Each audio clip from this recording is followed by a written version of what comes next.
Pag bago ka sa channel ko, please follow for more. Nung pumunta kami ng Wahin, ang Wahin kasi guys, from Ratchaburi going to Wahin, about, ano lang siya? 2 oras siguro at saka yung pamasahe sa train, 24 baht lang, mura. Yung ordinary lang, huwag tayo mag-aircon kasi mahal. Doon tayo sa ordinary. Ayan guys, so ito naman mga paggawaan ng chocolate sa Thailand. Ang sarap talaga niyan. Dito kasi sa Thailand, parang murang-mura talaga halos lahat ng mga bilihin. Kahit yung mga branded na mga gamit. Halos lahat mura. Pero sa atin, parang umiyak ka na. Parang iiyak ka pala.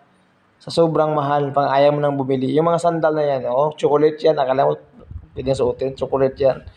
Ang galing nila. Dinala kasi kami ng aking teacher na si Renz, no? Siya nagdala sa akin sa Thailand at yan, pinarana siya sa amin kung ano ka sarap ng Thailand. Punta kami dyan sa Laksa Soba Hotel. Ano yan? 20,000 plus ata isang gabi lang, isang room, biruin mo.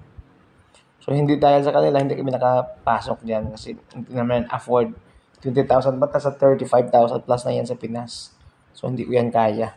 So yun guys, talagang sobrang pasasalamat ko dyan, dinala niya ako. At saka yung pamangkin niya, yan si Darlene, Napakaganda talaga ng resort na yan. At doon, masaya-masaya kami Pagkatapos namin tumambay doon sa labas, pinaligo ako sa swimming pool Kasi libre naman, binayaran na ng 20,000 plus. Siyempre naligo ako dyan, sabi ni Sir Renz, maligo ka.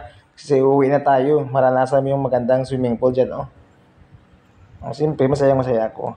Kaya dun, ayun, wag yung tingnan yung tiyan ko, kasi laki talaga ng tiyan ko dyan. Mataba pa ako dyan, para akong manol, nakaranas naman ako ng ligot ng swimming pool sa Asturugban lang galing.